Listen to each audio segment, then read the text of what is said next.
Olá, boa noite. Boa noite. O ex-comandante da Aeronáutica, Carlos Almeida Batista Júnior, depõe a primeira turma do STF. Ele confirma que Jair Bolsonaro tratou de um plano para permanecer no poder. E que o então chefe do Exército disse que teria que prender Bolsonaro se ele seguisse com a tentativa de golpe.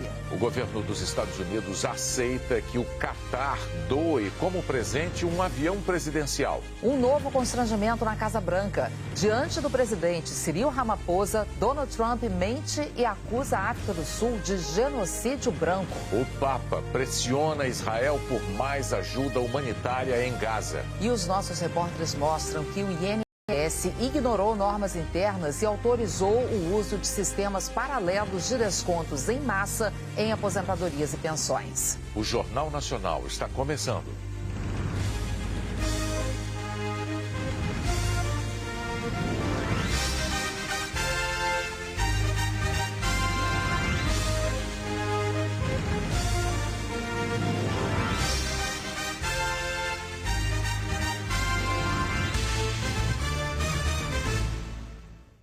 O presidente dos Estados Unidos usou mais uma vez o Salão Oval da Casa Branca para constranger o líder de outro país. Ao receber a visita do presidente da África do Sul, Donald Trump fez acusações falsas de que o país enfrenta um genocídio contra pessoas brancas. O presidente Cyril Ramaphosa pediu a reunião. O objetivo, segundo ele, era recomeçar a relação com os Estados Unidos.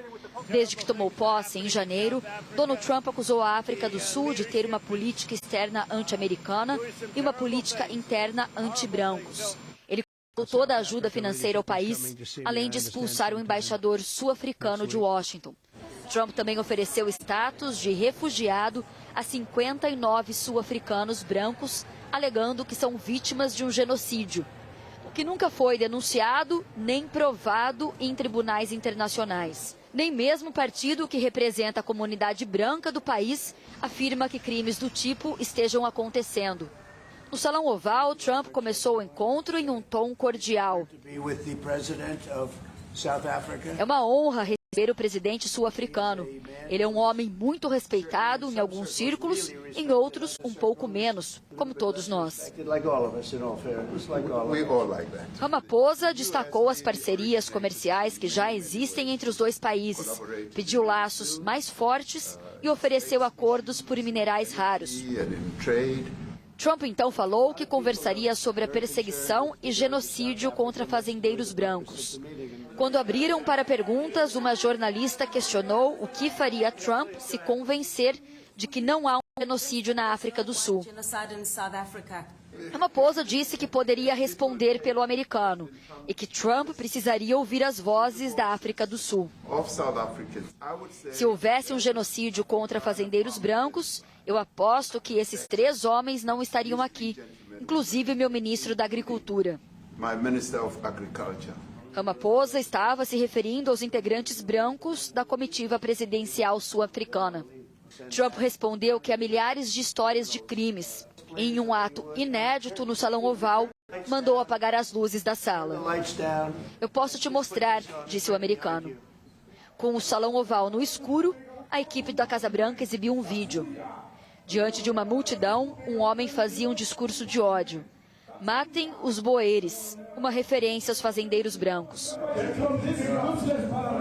Quem aparecia no vídeo era o líder de um partido de oposição da África do Sul, Julius Malema, expulso do partido de Ramaphosa e de Nelson Mandela há mais de uma década por discurso de ódio.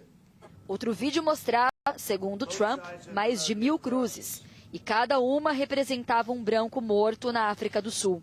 Ramaphosa perguntou onde estavam aquelas cruzes. Disse que nunca tinha visto. Trump respondeu que não sabia o lugar, apenas que ficava na África do Sul. Depois da exibição dos vídeos, uma repórter perguntou ao presidente Trump o que ele gostaria que Ramaphosa fizesse. Trump disse que não sabia e começou a mostrar, sem entrar em detalhes, reportagens sobre crimes contra brancos. O sul-africano afirmou que o governo é totalmente contra discurso de ódio e explicou: existe criminalidade no nosso país. As pessoas que são mortas não são só brancos. A maioria delas é de pessoas negras. A última estatística de assassinatos do país é do período de outubro a dezembro de 2024. 6.953 pessoas morreram, 12 pessoas em ataques a fazendas. O ministro da Agricultura da África do Sul ressaltou para Trump que a violência no meio rural afeta a todos, não apenas os brancos. Na África do Sul, quase todos os brancos são afrikaners. É como são conhecidos os descendentes dos europeus, principalmente holandeses, que chegaram ao país há quase 400 anos. Em 1948, políticos dessa minoria étnica criaram um regime brutal de segregação racial contra os negros, o apartheid. Por mais de 40 anos, a África do Sul viveu sob esse regime, que só acabou totalmente em 1994 com a eleição de Nelson Mandela, o primeiro presidente negro da África do Sul. Mandela nunca propôs uma política de vingança contra os afrikaners, e sim de união de todos os povos que formam a África do Sul. No Salão Oval, Ramaphosa, que foi ativista ao lado de Mandela na luta contra o apartheid, citou o ex-presidente. Como aprendemos com Mandela, sempre que há problemas, as pessoas devem se sentar em uma mesa e conversar. O bilionário Elon Musk estava no Salão Oval durante a reunião de Trump e Ramaphosa. Musk nasceu e viveu na África do Sul até a adolescência. Hoje é um dos principais críticos do país. Depois da reunião, os presidentes e suas delegações participaram de um almoço de negócios. Antes de ir embora, quase 3 horas mais tarde, Cyril Ramaphosa respondeu perguntas de jornalistas aqui na Casa Branca. Ele indicou que o encontro foi positivo. O governo Trump aceitou que o Catar doe como presente um avião destinado ao transporte oficial do presidente da República. O Air Force One é um dos símbolos da presidência americana. Tem suíte presidencial, escritório, área para imprensa e um aparato de segurança para protegê-lo de ataques com mísseis e efeitos de uma explosão nuclear. Foi no Air Force One que George W. Bush se refugiou nas horas seguintes aos atentados de 11 de setembro. O atual modelo é um Boeing 747 que começou a voar 35 anos atrás. Em seu primeiro governo, Donald Trump assinou um contrato com a Boeing para a compra de 2 747 mais modernos. Mas a entrega só deve ocorrer em 2027. Na semana passada, Trump confirmou que a família real do Catar tinha oferecido um 747 luxuoso de $200 milhões de presente. Mas o jornal The New York Times publicou que o governo de Trump é que se interessou pelo avião, que está à venda, e foi atrás do Emirado do Catar. O governo do Catar gastou $1 milhão para mandar o avião para a Flórida para que Trump pudesse vê-lo. Foi amor à primeira vista, disse o New York Times. Na visita de Trump ao Catar na semana passada, o primeiro-ministro reforçou que a aeronave seria uma doação ao governo americano. Durante a viagem, a empresa aérea do Catar assinou a compra de 160 Boeings. No Congresso, democratas e republicanos questionaram se seria ético aceitar o presente. Além de acordo dos dois governos, as empresas de Trump têm contratos bilionários com o Catar. Serão necessários pelo menos 2 anos de reforma para transformar o avião num Air Force One. Na hora em que o Pentágono anunciou que tinha aceitado o avião, Trump estava na Casa Branca com o presidente sul-africano. Se irritou e xingou o jornalista que questionou a decisão. Do que você está falando? Eles estão nos dando um avião. É uma coisa ótima.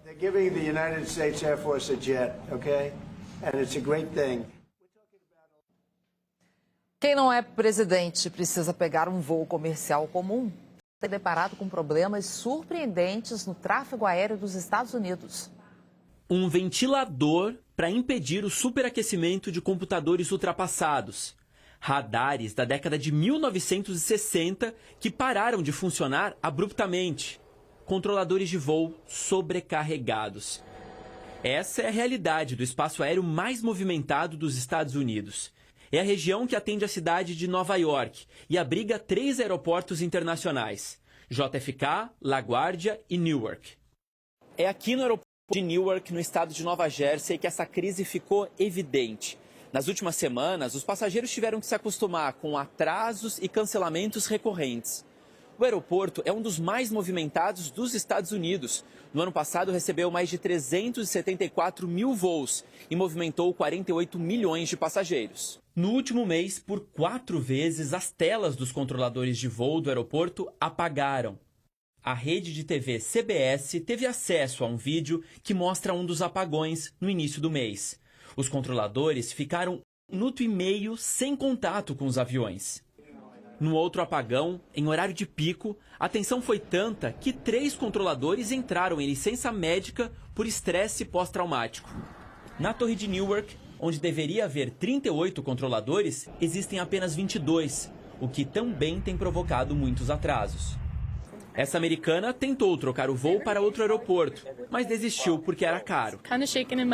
Eu me tremi toda quando vi os vídeos de pessoas esperando horas e horas para embarcar. Pensei, será que vai acontecer comigo? Diante desse cenário, a Administração Federal de Aviação decidiu reduzir o número de voos em Newark. Em todo o país, há um déficit de 3 mil controladores de tráfego aéreo. O especialista Michael McCormick afirmou: controladores são obrigados a se aposentar aos 55 anos e aí não conseguimos contratar novas pessoas porque a formação demora. Esse problema piorou com a pandemia porque durante 1 ano o treinamento ficou suspenso. O governo vai pagar um bônus de até $10 mil para controladores recém-formados e também quer que o Congresso aprove a compra de equipamentos novos. A modernização de toda a rede nacional pode levar até 4 anos. Até lá, a palavra delayed, atrasado em inglês, tende a ganhar cada vez mais espaço nos monitores. O Papa Leão XIV fez um apelo hoje para que Israel permita a entrega de ajuda humanitária na faixa de Gaza. Na sua primeira audiência de quarta-feira, a 1 mês exato da morte do Papa Francisco, que tantas vezes pediu pelas crianças palestinas, Leão XIV fez um forte apelo. A situação na faixa de Gaza é cada vez mais dolorosa e preocupante. Renovo o meu sincero apelo para que seja permitida a entrada de ajuda humanitária justa e que se ponha fim às hostilidades, cujo alto preço está sendo pago por crianças, idosos e doentes. É pagato dai bambini, dagli anziani, le persone malate. 3 dias depois de Israel anunciar a liberação da entrada de caminhões, a ONU diz que ainda não conseguiu distribuir nada aos palestinos. Segundo um porta-voz das Nações Unidas, os caminhões estão parados sem autorização dos militares de Israel para que os funcionários da ONU possam levar os suprimentos aos palestinos. Numa declaração à imprensa, o primeiro-ministro de Israel disse que a entrada de ajuda humanitária em Gaza vai obedecer a um plano para que os suprimentos não caiam nas mãos do Hamas. Benjamin Netanyahu afirmou que a atual operação militar vai eliminar o Hamas da faixa de Gaza e deixar a segurança do território totalmente sob controle de Israel, para que a proposta de reconstrução de Gaza, feita por Donald Trump, possa ser implementada. Um incidente no outro território palestino, a Cisjordânia, criou mais atritos entre Israel e a Europa. Diplomatas da União Europeia visitavam a cidade de Jenin a convite da autoridade palestina para avaliar a situação humanitária. Soldados israelenses começaram a atirar. As forças de defesa de Israel disseram que os tiros eram de advertência para alertar que a delegação tinha se desviado da rota aprovada. Ninguém ficou ferido. A Itália convocou o embaixador israelense em Roma para explicações. A França fez o mesmo. A chefe da diplomacia europeia, Kaja Kallas, pediu uma investigação a Israel e disse que qualquer ameaça à vida de diplomatas é inaceitável. A seguir, o fim das dúvidas sobre as regras novas para a educação à distância.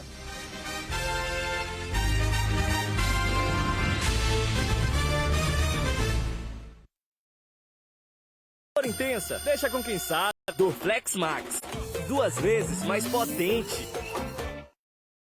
Hoje, recebendo João Lucas, Lauana Prado, Mônica Iose e você, para as nossas histórias. Ih, lá vem. O ano era 1992. Que ano bonito esse. Foi o ano que eu descobri que o meu pai não era meu pai. Seu pai era teu pai, mas esse dente não era teu dente. Não. Tive que adiar o show pro dia seguinte. Não? O contratante falou assim, não, bom que ela perdeu o dente, porque nós conseguimos vender mais um tanto amanhã. Liguei pros meus pais e falei assim, olha, é o seguinte, tá tudo bem, eu só não tenho mais dinheiro. Essa é a primeira frase que a mãe já fala, ai! Depois de cinema especial, bora ver que histórias são essas.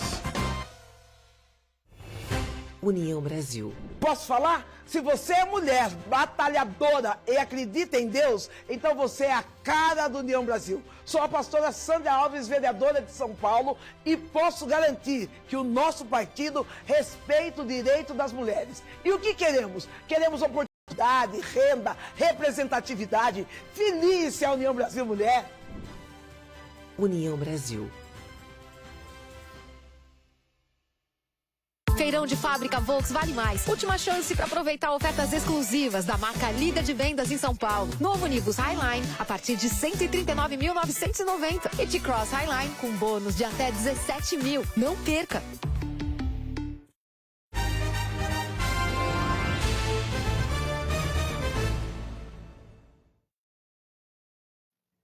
A Comissão de Constituição e Justiça do Senado aprovou uma proposta de emenda à Constituição do senador do PSB, Jorge Cajuru, que acaba com a reeleição para presidente, governadores e prefeitos, aumenta os mandatos deles para 5 anos, reduz o mandato de senador de 8 para 5 anos e unifica a data das eleições municipais, estaduais e federais. A proposta ainda precisa ser aprovada no plenário do Senado e depois na Câmara para entrar em vigor só daqui a 9 anos. A nova política de educação à distância, que foi regulamentada essa semana, provocou dúvidas entre muitos estudantes. O Jornal Nacional vai esclarecer agora as mais comuns. O Ministério da Educação publicou uma portaria endurecendo ainda mais as regras para o curso de medicina. É a única faculdade em que, em todas as aulas, 100%, professores e alunos precisam estar juntos, no mesmo lugar. Direito, enfermagem, odontologia e psicologia também só poderão ser presenciais, mas com até 30% de aulas à distância. Os cursos de licenciatura que formam professores, as engenharias e outros cursos na área de saúde poderão ser presenciais ou semipresenciais. Os demais cursos estão liberados para funcionar nas 3 modalidades, inclusive à distância. Ivana Rodrigues é especialista em regulação do ensino superior e vai nos ajudar a tirar dúvidas em relação ao novo decreto. As principais são sobre esse novo formato oferecido. O que é a modalidade semipresencial? Ela vem para poder dividir e talvez padronizar um pouco mais, né, o formato de oferta dos cursos. Nós temos, né, claro, as atividades presenciais de sala de aula, mas também temos as atividades que são laboratoriais, por exemplo, atividades de extensão, né, as atividades de estágio. O professor Carlos Bielchowski, que já foi secretário nacional de Educação à Distância, disse que o semipresencial vem para acabar com alguns absurdos na formação de profissionais. Nós temos algumas situações muito difíceis de entender, como, por exemplo, o curso de Engenharia Civil sem laboratórios físicos.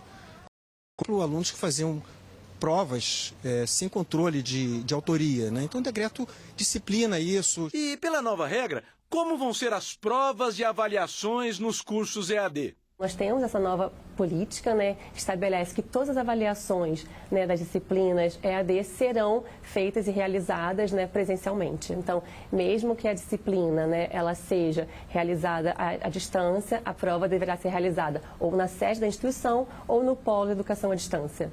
E como fica a situação de quem já está matriculado num curso EAD? Nada muda. Os estudantes que estão matriculados podem ficar tranquilos que até o final, né, da sua turma, ali, da conclusão do seu curso, nada muda para eles. E ao final eles terão o diploma de graduação do seu respectivo curso. As mudanças são para novos ingressantes. Mesmo para os alunos novos, as regras não entram em vigor da noite para o dia. As instituições de ensino vão ter um período de transição de 2 anos para se adaptar.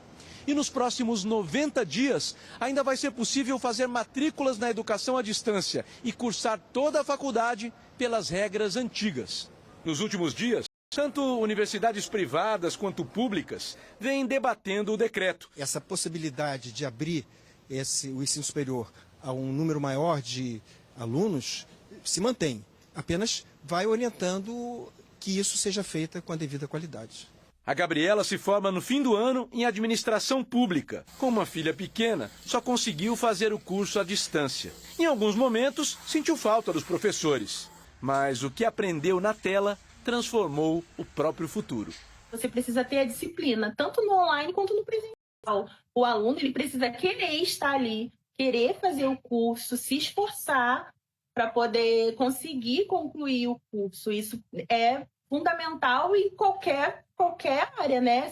Tanto no EAD quanto no presencial. É a disciplina, o foco é tudo. Uma medida provisória do governo federal ampliou a isenção na conta de luz. Vão ficar livres do pagamento famílias com renda de até meio salário mínimo por pessoa, inscritas no CAD único e que consumam até 80 kW por mês. O que ultrapassar esse limite de consumo vai ser cobrado. Já famílias com renda de meio até um salário mínimo por pessoa, inscritas no CAD único, que consumam até 120 kW por mês, terão direito a desconto na fatura. Com essas medidas, o governo prevê gastar 3 bilhões e 600 milhões de reais por ano. Vamos ver agora a previsão do tempo. Eliana Marques, boa noite. Boa noite, Ana Paula, Bonner, e boa noite para você. Amanhã a chuva enfraquece no Nordeste depois de uma semana com temporais. Em Maceió, no Recife, em João Pessoa e Aracaju, ainda estão previstos volumes grandes, entre 20 e 25 milímetros, mas nada comparado aos últimos dias. Choveu tanto que essas 5 capitais ultrapassaram a média de maio, faltando 10 dias para o mês terminar. Em Maceió, o acumulado é de 570 milímetros. Em João Pessoa, passa de 400 milímetros. No Recife, em Salvador e Aracaju, são mais de 350 milímetros. O estado mais afetado é o de Alagoas. Muitos rios transbordaram, como este, em Passo de Camaragibe. Segundo a Defesa Civil, mais de 700 pessoas tiveram que sair de casa em vários municípios alagoanos. Vamos falar agora das outras regiões do país. No norte, as instabilidades também perdem força nessa quinta-feira. E do sul da Amazônia, a maior parte da Bahia, o tempo fica firme. Assim como em quase todo o sudeste e o centro-oeste, também no norte do Paraná e no Rio Grande do Sul. Já nesta área, que vai de Florianópolis a Curitiba até o sul do estado de São Paulo, há risco de chuva forte. E o motivo é uma frente fria no oceano, seguida de um sistema de alta pressão atmosférica.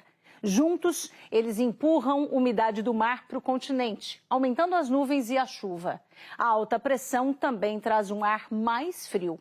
Em cidades próximas da fronteira com o Uruguai, o dia vai amanhecer com geada e muito gelado, com mínima de 0 grau em Pinheiro Machado e de 3 graus em Dom Pedrito.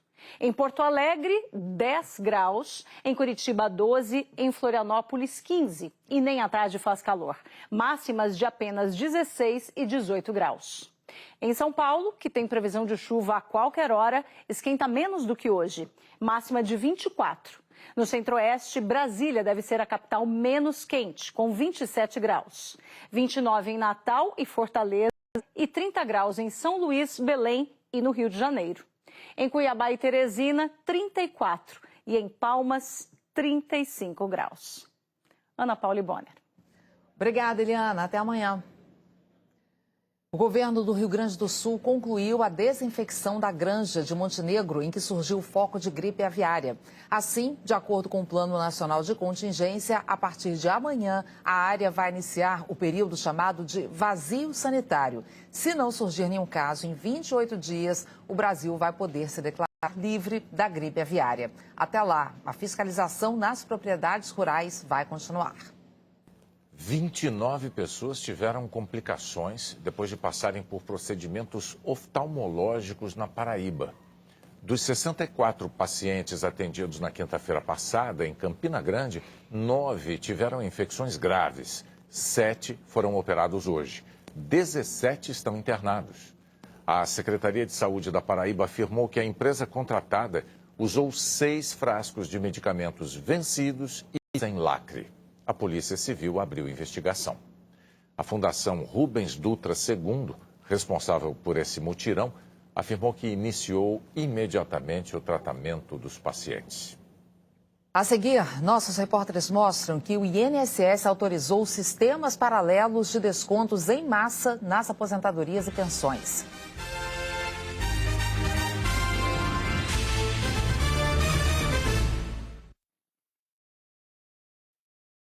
Jayco 7, o SUV super híbrido com mais de 1.200 quilômetros de autonomia e a maior potência da categoria. Feito para você ir além. O Moda Jayco.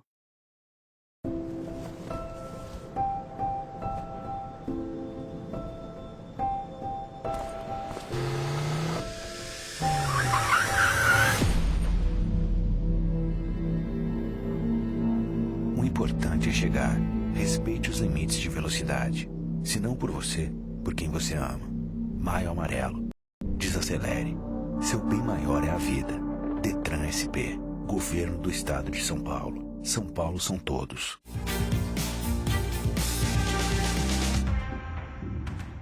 Olá, boa noite. Aconteceu hoje em Brasília o Summit Portos, um evento promovido pelo Grupo Tribuna para debater a estrutura e investimentos portuários no Brasil. E durante esse evento foi discutida a revisão da Lei dos Portos, já que o evento reúne especialistas do setor portuário e privado, além de autoridades portuárias. Para conferir mais detalhes sobre o Summit Portos 2025, leia em atribuna.com.br.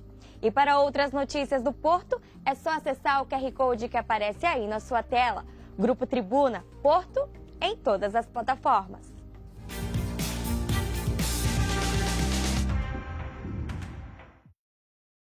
Para o que você está fazendo e presta muita atenção. Você nunca viu nada igual. Vem pra cá. Só na Comery Volkswagen você encontra seu carro novo com bônus exclusivos e uma mega supervalorização no seu usado. Tem taxa zero e PVA grátis, mais de 500 seminovos em estoque, planos sem entrada e muito mais. Levanta do sofá e corre pra Comery Volkswagen agora. Hora de vir a chave. Muita atenção agora. Eu tô te esperando. Comery, Comery, Comery, essa não tem para ninguém.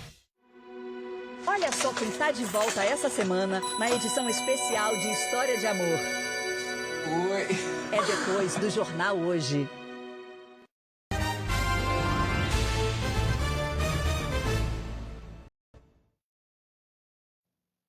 Documentos obtidos pelo Jornal Nacional mostram que, mesmo depois das denúncias, o INSS ignorou normas internas e autorizou que sistemas paralelos fizessem descontos em massa nos benefícios. Julho de 2024. O INSS já havia determinado que as autorizações para os descontos só fossem formalizadas com assinatura eletrônica avançada, com sistemas do governo e biometria dos beneficiários. A ANDAP, Associação Nacional de Defesa do Direito dos Aposentados e Pensionistas, nunca havia descontado mensalidades de beneficiários do INSS. Naquele mês, usando uma brecha do próprio INSS, conseguiu filiar mais de 184 mil pessoas. Como?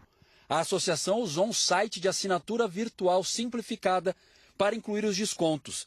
A página foi elaborada especificamente para a associação, de acordo com o site. A mesma ferramenta foi usada por pelo menos outras 3 associações que já faziam descontos em massa antes da norma do INSS.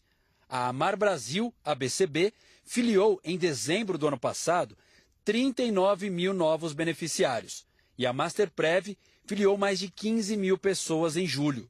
Na internet há centenas de reclamações contra os descontos dessas entidades. Também há processos na Justiça.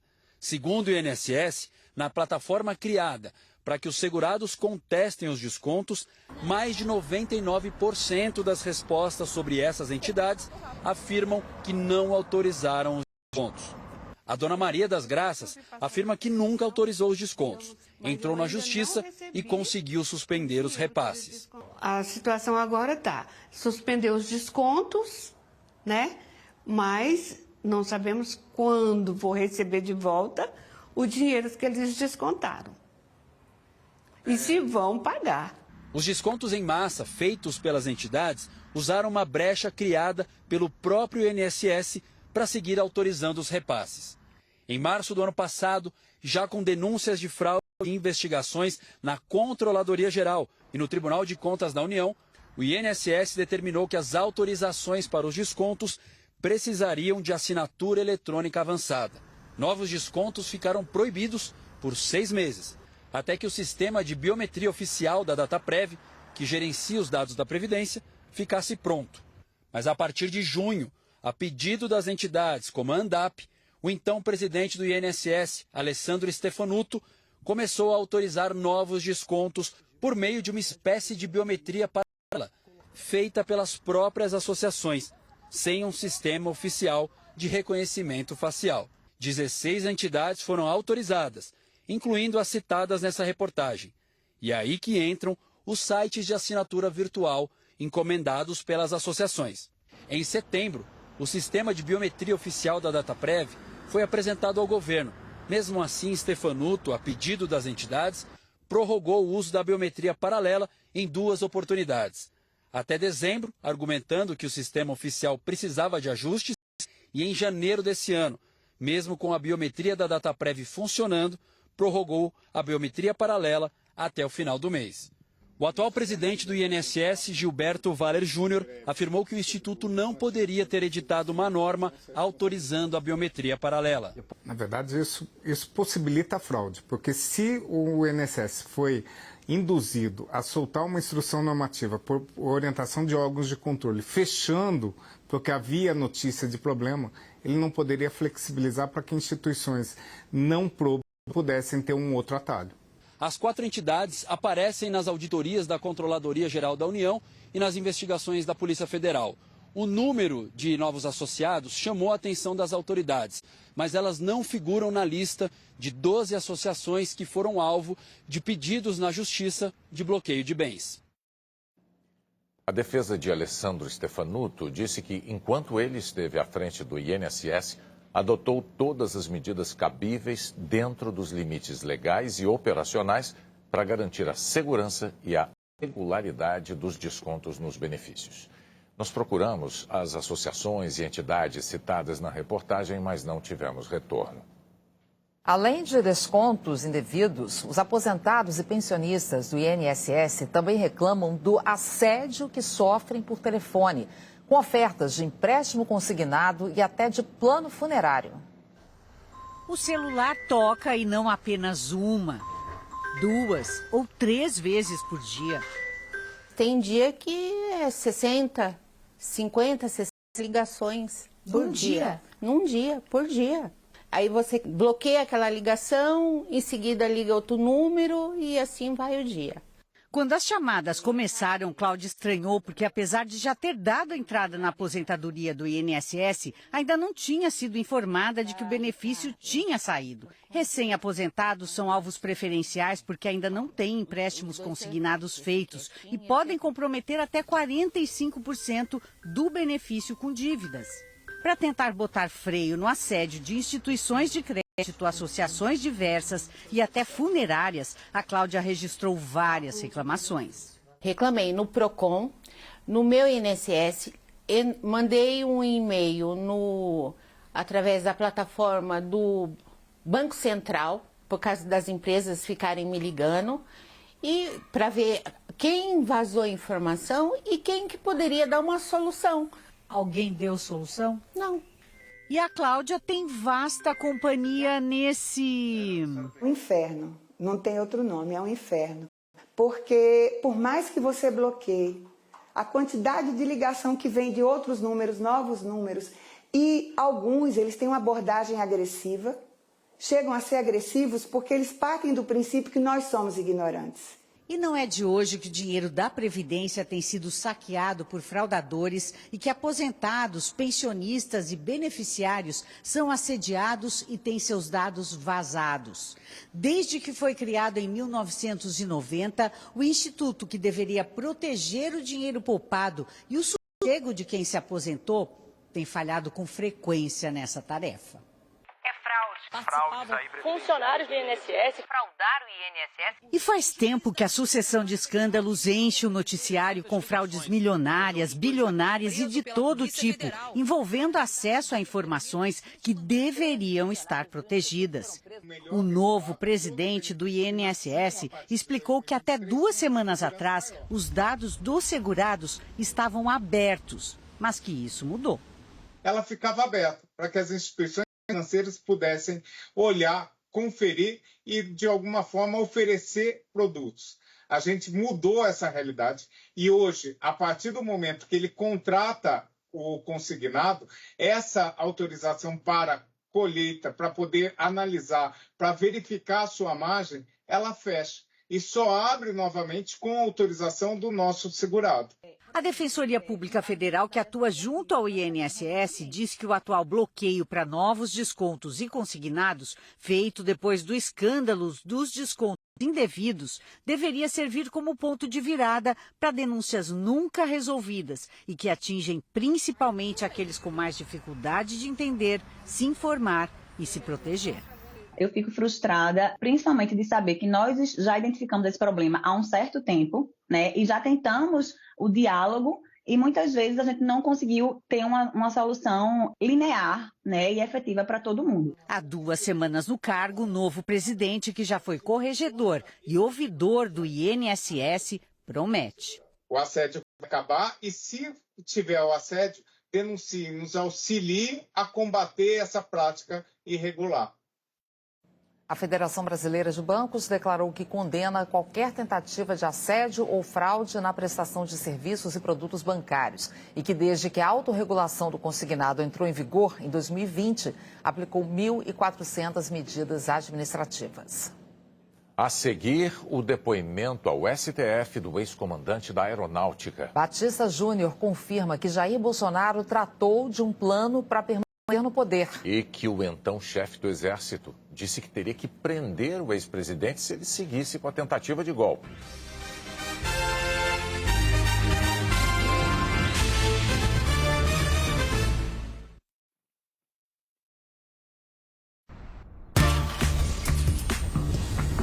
Acionar o motor. Transição para modo elétrico. Piloto automático. Assistente de estacionamento. Multimídia? Pisca-alerta. Limpador de para-brisa. Faróis. Abrir janela. Fechar janela. Abrir. Fechar. Para toda essa energia, só Moura. Moura é Moura. Neste sábado, o Porto 360 continua a aventura na Ilha da Moela. Maxwell Rodrigues embarca na rotina dos marinheiros e militares que cuidam do farol centenário. E eu, tô habilitado para ser faroleiro? Está habilitado. Agora tu vai me aguentar aqui 365 dias? Temos de aguentar. Depois da edição especial de História de Amor, tem Porto 360, aqui na TV Tribuna.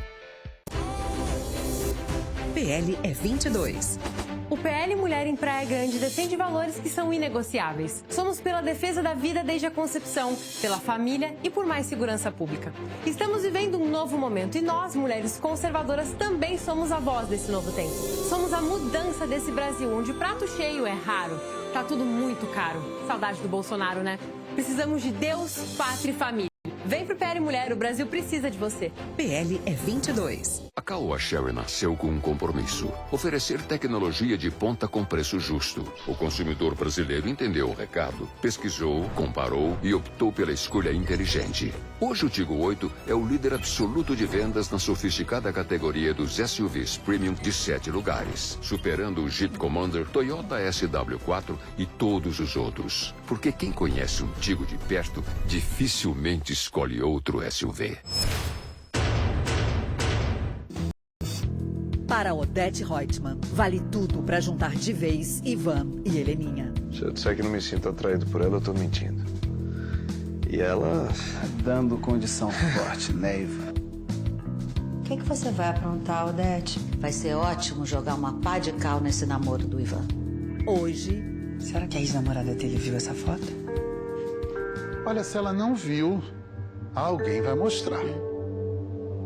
Vale tudo.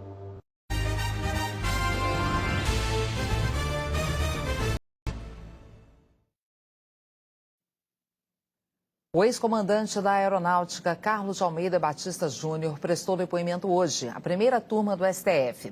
Ele confirmou que Jair Bolsonaro participou de um plano para permanecer no poder e que o então comandante do Exército ameaçou prender Bolsonaro se prosseguisse na tentativa de golpe. O depoimento não pôde ser gravado por ordem do Supremo, mas jornalistas puderam acompanhar e anotar tudo. Durante 1h20, o ex-comandante da Aeronáutica, Tenente Brigadeiro Batista Júnior, confirmou o que já havia dito à Polícia Federal em fevereiro do ano passado, que o ex-presidente Jair Bolsonaro foi informado em mais de uma oportunidade que o Ministério da Defesa não identificou falhas no sistema eletrônico de votação e que Bolsonaro pressionou para que fosse adiada a divulgação do relatório que continha essa informação. Em diversas ocasiões, Bolsonaro fez ataques às urnas sem apresentar provas. O brigadeiro Batista Júnior afirmou ainda ter participado de reuniões para tratar da adoção de uma GLO, Garantia da Lei e da Ordem, ou de estado de sítio e de defesa. O brigadeiro revelou que numa dessas reuniões, no dia 11 de dezembro de 2022, percebeu que o tema avançava para uma possível ruptura institucional. Eu comecei pessoalmente a entender que aquela garantia da lei e da ordem que nós estávamos acordando não era o que eu estava acostumado a ver as Forças Armadas cumprirem desde 92.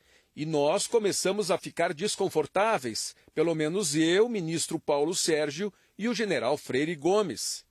O procurador-geral da República, Paulo Gonet, perguntou se Batista Júnior confirmava o que havia dito à Polícia Federal sobre o alerta de prisão feito pelo então comandante do Exército, general Freire Gomes, caso Bolsonaro desse curso a uma ruptura institucional. Confirmo, sim senhor, eu acompanhei anteontem a sessão, estava chegando de viagem.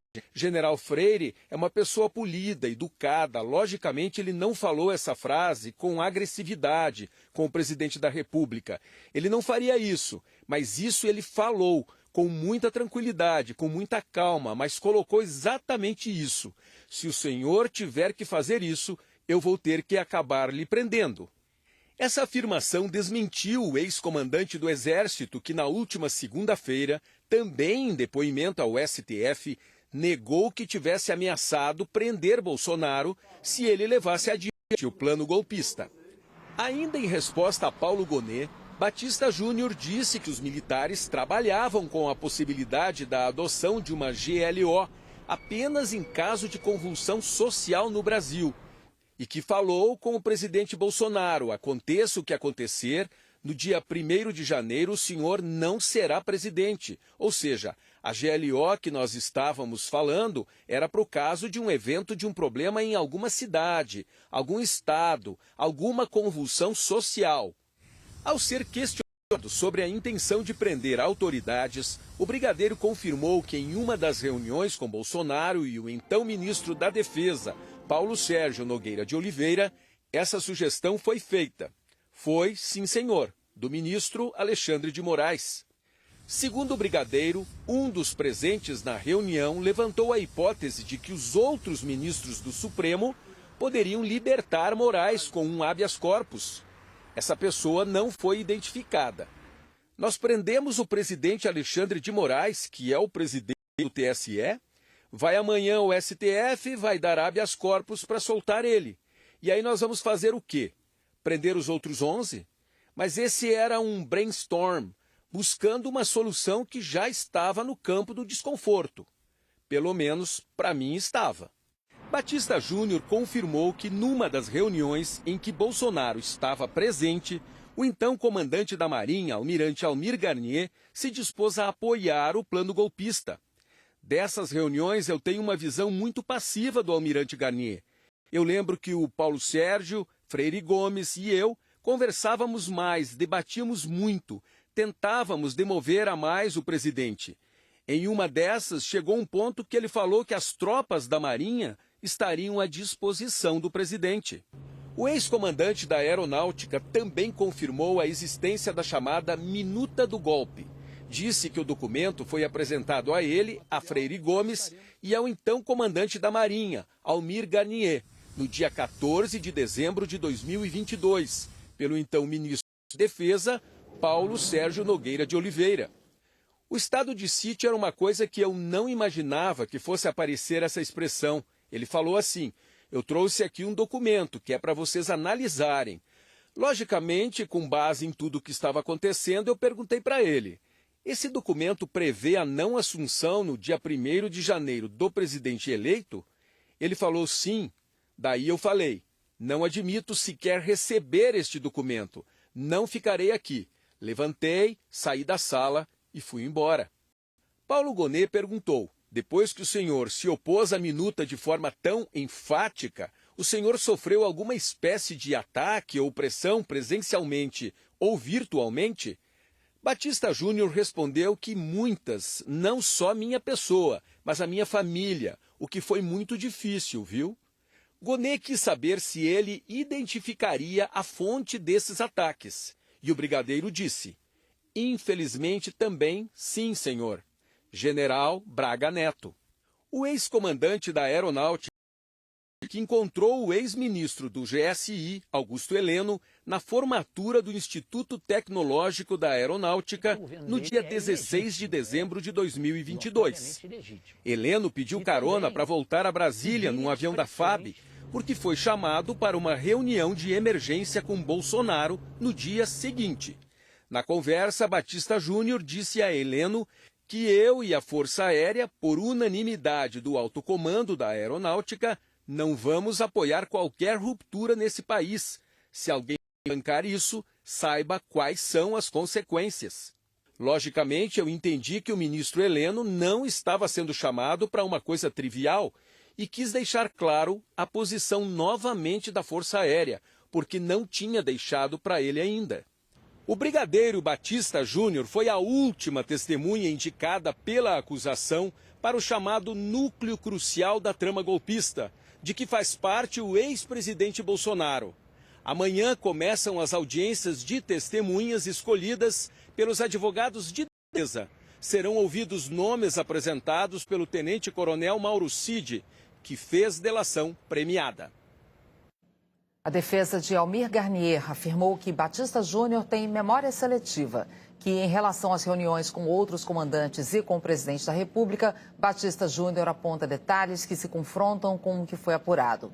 E que quando se trata de reuniões, inclusive na casa do próprio Batista Júnior, ele se lembra com exatidão da data, mas diz ter se esquecido do que foi abordado. O Jornal da Globo, depois de Que História é essa, Porchat? Boa noite. Uma boa noite para você e até amanhã.